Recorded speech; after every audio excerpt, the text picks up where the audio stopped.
एक कमाल आर्टिस्ट को बुलाने का था मन, इसलिए बुला लिया है आज नादिया अफगान। क्या बात है भाई, वाह वाह वाह। अस्सलाम वालेकुम। अस्सलाम वालेकुम। इधर यहाँ रहूँ। बहुत बहुत वेलकम आपको हंसना मनाए में। शो की वैसे तो रिवायत ये है कि जो गेस्ट आता है वो शेर सुनाता है, मगर आपने तो इससे माजरत कर ली कि आपको शेर ही नहीं आता। आते नहीं है, मतलब पढ़ के आते हैं, लेकिन ऐसे ज़बानी याद नहीं है ना, ऐसा मतलब वो भी नहीं याद, खुद ही को कर बुलंद इतना कि हर तकदीर से पहले खुदा बंदे से खुद पूछे बता तेरी रज़ा क्या है। वाह वाह वाह, देखे निकलवा लिया मैंने। अरे क्या बात। नादिया जी, वेलकम टू हंसना मनाए। माशाल्लाह बहुत प्यारी लग रही है, ऐसा लग रहा है कराटे का मास्टर हमारे साथ मौजूद है। जूजित्सु। नादिया पूछना चाहूंगा, कराटे से याद आया कि 70, 80, 90 की दिहाई या इससे पहले भी जो पैदा हुए हुए बच्चे हैं, हाँ। उनका तो जेवर होता था माँ बाप से मार। हाँ। हम लोग तो पिट पिट के यहाँ तक पिटे हुए आर्टिस्ट बने। अल्हम्दुलिल्लाह। तो ये बताइए कि आप भी माशाल्लाह इस से निकली है, पिटाई आपकी हुई है। एक बार तो ऐसी हुई कि अम्मी आपको कॉलेज के गेट से पीटती हुई ले गई। हाँ, सोचे, और को एजुकेशन। और कहाँ तक ले गई?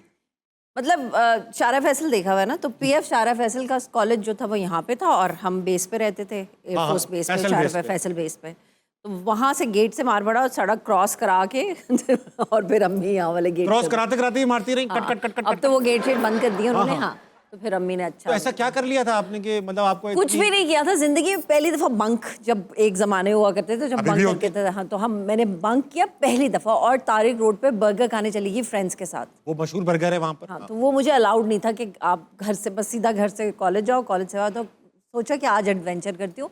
और उसी दिन जो हमारे एडमिनिस्ट्रेटर थे बेग साहब, वो उन्होंने राउंड लगाया, तो उनको कुछ बस्ते नजर आए सीट्स पे पड़े हुए, और 4-5 आइटम कम नजर आए। हाँ, उनका कहाँ है, और छोटा सा कॉलेज था, तो बस फिर अम्मी को बुला लिया। और क्योंकि एयरफोर्स के ही थे सारे, तो वो कॉल चली गई कि बच्ची तो नहीं थी, कहाँ थी।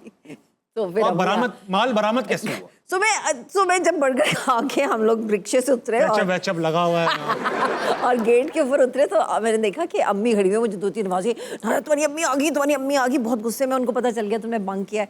और अम्मी ने आओ देखा ना, ताओ करके लगाई। मैंने कहा अम्मी मतलब सबके सामने लिहाज करे, मतलब बॉयज है, कोई सीन है मेरा, बॉयज है, कोई सीन है, कोई एजुकेशन है, बहुत अच्छा। और मैं घर चली गई और अब्बू को बताया कि ये किया आज नादिया ने। अब्बू शाम को जब आए, तो मैंने अम्मी को कहा कि मैंने अब्बू को कहा कि मैं अब पढ़ाई मेरी ख़त्म हो गई है, और मैं अब आज के बाद कॉलेज नहीं जाऊँगी, क्योंकि मेरी बहुत बेइज्जती हुई है, और मैं तो सुबह उन लोगों को अपनी शक्ल नहीं दिखाऊंगी।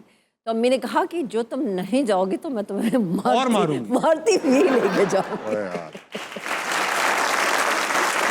तो मैं गई। अच्छा नादिया, ये आप तो इसके आप नाउ रेट्रोस्पेक्टिवली अगर आपसे पूछूं, उस मार का कोई फायदा हुआ आपको या नहीं हुआ फायदा? नहीं, मुझे तो फायदा हुआ कि मुझे मेरी अभी तक अम्मी से बहुत जान निकलती है। मुझे अम्मी का पहले भी खौफ था, लेकिन वो एक गलती की थी, उसके बाद दोबारा नहीं की। लेकिन हम जो है, मैं भी पिटा हूँ, और जितने भी पिटने वाले वो हैं विक्टिम्स, उनसे अगर आप आज पूछेंगे तो वो कहेंगे यार हमें तो फायदा ही हुआ पिटने का। जब इतना ही फायदा हो रहा था तो ये पिटने के खिलाफ कानून साजी की क्यों? आई थिंक ताबिश होता है कहीं ना कहीं, उस वक्त शायद आपको लगता है, लेकिन कोई ना कोई ट्रॉमा तो रह जाता है ना आपके जहन के। मतलब आज भी बहुत सारी चीज़ें जो मैं कहती हूँ कि मैंने नहीं करनी, लेकिन मैं अम्मा के खौफ से कर लेती हूँ। तो अच्छी बात हो गई। नहीं, कुछ चीज़ें नहीं करने वाली होती है, आपको करनी पड़ जाती है मजबूरन। अम्मी मारेंगी, मारेंगी, और मतलब क्या अम्मी के, अब कौन अम्मी का सारा इतना गुस्सा सहे। और ठीक है, बस ठीक है, अम्मी को प्लीज़ करने के लिए ना, फिर आप वो प्लीजिंग वाले बच्चे बन जाते हो। आप कहते हो कि अम्मा की गुड बुक्स में रहना है, तो बस ये करो। तारीख के झरोकों में झांका, आजकल तो आप माशाल्लाह से इतनी अच्छी अम्मी बनती हैं टीवी पे, और बड़ा ऐसा लगता है हमारी ही अम्मी है। लेकिन बचपन में आप ऐसी बिल्कुल भी नहीं थी, आप एक शैतान खातून थी। ईद के दौरान आप एक बैंक खोल लिया करती थी और लोगों की ईदियाँ जमा करती थी, और जब प्रॉफिट देने की बात आती थी तो बैंक बंद कर दिया करती। आप मुझे बताओ ताबिश, देखो it was like we did this one time, because cousins थे, तो फिर उनको पता चल ही गया कि धोखेबाज हैं सारे। मामू का बेटा मेरा, और मैंने ये सोचा, हमारे पास हमने एक गल्ला लिया बड़ा सा, लिया की बात है, हम लोग ईद पे गए हुए थे गाँव, तो हमने एक बड़ा सा गल्ला लिया, और मेरे पास अब्बू की कोई पुरानी चेक बुक्स थी जो कि उन्होंने फेंक दी थी, तो मैंने रख ली।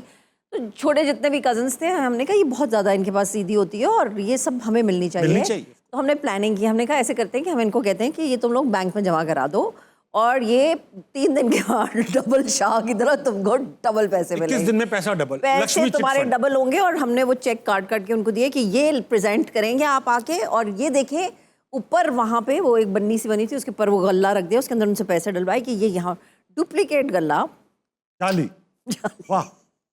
और जिस गल्ले में पैसे डलवाए थे, बच्चे खुश देख देख के कि हाँ हमारा गल्ला तो वर्ल्ड बैंक तो यही छू के सामने जा रहे हैं। आंखों के सामने। फिर हमने गल्ला तोड़ा, फिर हमने खूब इमलियाँ और चूरन और झूले जो आते थे उनके ऊपर, और मैंने और मेरे कज़न जुल्फ़िकार ने हमने बहुत अय्याशी की। बच्चे तीसरे दिन आ गए डिमांड करने के लिए, नहीं आना था, ईद ख़त्म होने के बाद आना था। जब हमने अपने अपने घरों को चले, उन्होंने कहा कि नहीं भैया हमें तो पैसे चाहिए भाई, हमने कैश कराने हैं, हमारे चेक कैश करो। तो फिर पकड़े गए फिर से आप? गल्ला तोड़ दिया एक बच्चे ने। फिर अम्मी आपको गले से लेकर मारती फैसल। अच्छा मैं आपको एक बात बताऊँ किस्सा। फिर बहुत हमारे ना भांजा, हमारा एक भांजा था, तो हमारे अब्बा को उससे बहुत प्यार था। तो उस वक्त हम भी नहीं कमाते थे, अब्बा की पॉकेट मनी पे जिंदा थे। अब्बा हमें पॉकेट मनी देते नहीं थे, और भांजे को ना आते जाते पैसे थमाते रहते थे, और उसकी गुल्लक बनाई हुई थी, उसमें डालते रहते थे कि भाई ये इसकी शान की गुल्लक है, इसमें पैसे डलेंगे। अब वो भरती जा रही है, मैं गरीब हूँ उस जमाने में, अब मुझे मेरी हट भी रही है कि यार भांजा अमीर हो रहा है, और मामू जो है वो इस तरह है। और क्या हम टुच्चे घूम रहे हैं 1-1 रुपए के लिए। तो भांजा जब चला जाता था, तो मेरे दोस्त कभी कंबाइंड स्टडी के लिए आते थे, तो हम उसकी गुल्लक उल्टी करके ना वो ऐसे स्केल मार मार के करेंसी निकालते थे। तो अब वो करेंसी निकाले खा पी लेते थे, भूल जाते थे। एक वक्त ऐसा आया कि अम्मी और अब्बा ने डिसाइड किया कि भाई अब तो ये फटने ही वाली होगी, इसको खोलते हैं और शान को पैसे देते हैं। तो उन्होंने फट करके तोड़ी, तो उसमें 3 सिक्के पड़े हुए थे। वो भी वीडियो गेम वाले टोकन नहीं होते थे, वो हमने कहीं डाल दिए थे कि यार कम से कम। और वो निशानी छोड़ दी चोर ने अपनी, वहीं से पकड़े गए हो गए। नहीं, वो हम तो गेम खेलते नहीं थे, तो हम वो सब तोड़ के हैरान कि 3 सिक्के। आप बताइए, मैं भी उनके साथ खड़ा हूँ, अरे 3 सिक्के। उनके साथ चोरों के साथ मिला हूँ ना मैं। कैसे हुआ ये? यूं जो मुंह पे हाथ ही रख लेते हैं। और अम्मी ने छूटते ही क्या कहा होगा, मैं कहती थी ना ये मासी चोर है। और सारे इल्जाम मासी पे लगा दिए, और उसकी नौकरी भी तेल हो गई। अब दिल में बुरा तो लग रहा है, लेकिन किया नहीं, वो कस्में खा रही है ये वो, लेकिन मौत से बेहतर ये था, मौत से बेहतर था, वरना अम्मी शराब फैसले पीटती हुई ले जाती। अल्लाह तुम्हें क्यों बताया। अच्छा ये था, ये शो ऑफ भी किया करती थी स्कूल के दौर में। अब अपने घर के भरम दिया करती थी। मतलब ऐसा नहीं कि घर के को बहुत ज़बरदस्त चल रही हूँ, लेकिन हाँ थोड़ी सी थी शो ऑफ। शो ऑफ इस तरह थी कि मेरी, क्योंकि अब्बू एयरफोर्स में थे, और आपको पता है एयरफोर्स डे होता है 7 सितंबर होता है, और मैं क्योंकि 7 सितंबर को पैदा हुई हूँ, तो मैं थोड़ी इसीलिए एयरफोर्स डे होता है वो। इसीलिए एयरफोर्स डे होता है। और मैं क्लास में, और एयरफोर्स पे जिस बेस होता है तो वहाँ पे केक आता है एक बहुत बड़ा सा, और वो केक कटता है फिजाइया का। तो मैं सारे बच्चों को क्लास में ये बताया करती थी कि तुम लोग घटिया हो, तुम लोगों को कोई वैल्यू नहीं है, क्योंकि मेरी बर्थडे पे पूरी एयरफोर्स वो करती है, सेलिब्रेट करती है, और जहाज उड़ते हैं और ये सब चीज़ें होती हैं। बेवकूफ़ बच्चे मान भी जाएंगे, तो मैं इस तरह थोड़ी सी शो ऑफ थी, अदरवाइज नहीं। अच्छा ऐसा शाजिया कौन है? शाजिया मेरी बहन है। आपकी बहन है शाजिया? छोटी बहन है। तो उनको आप एक बार बंद करके चली ही गई? मतलब चली नहीं गई थी, वो बहुत ज़्यादा अनॉय कर रही थी, और हमने खेलना था, तो हमारे घर इसी तरह एयरफोर्स बेसिस के ऊपर होते, तो उनके पुराने वाले घर थे रिसालपुर में, तो मैंने उसको सिर्फ गैराज में बंद किया था थोड़ी देर के लिए कि तुम प्लीज़ यहाँ रहो, क्योंकि मतलब अनॉय कर रही? अनॉय नहीं कर रही, मतलब एक छोटा बच्चा साथ में कर रहा है, और हम लोगों ने खेलना है, हमने फिरना है, मतलब पूरी दोबारा लायबिलिटी बनी पड़ी है। तो एक बच्चा, और अम्मी अक्सर ही होती है ना कि छोटे बहन भाइयों को साथ में लेके जाओ। अरे भाई क्यों लेके जाएं साथ में? क्यों किया आपने? हमने तो नहीं किया। हमने तो नहीं किया। तो इस तरह की मैं उसके ऊपर छोटे छोटे जुल्म करती थी। तो खोल दिया बाद में? हाँ, बरामद वो हो गई? मतलब आई थिंक मैं भूल गई थी, पर शाम को अम्मा जाके ढूंढती भी लेके आई थी, जिनका घर था उनके गैराज में से। अच्छा ऐसा है नादिया, आज बहुत अच्छी ऑडियंस आई हुई है हमारे पास, बहुत दूर दूर से लोग सफर करके आए अपना बैलगाड़ियों पे। अच्छा, इनसे सवाल करेंगे, और इनसे भी हम ये सवाल करेंगे आज कि अगर ये पास्ट में या फ्यूचर में जाने की ताकत रखें तो इन दोनों में से कहाँ जाएंगे और क्यों जाएंगे? आप पास्ट में जाना चाहेंगे या फ्यूचर में? मैं फ्यूचर में जाना चाहूँगी, पास्ट को क्या करना। कितना आगे जाना चाहेंगे आप?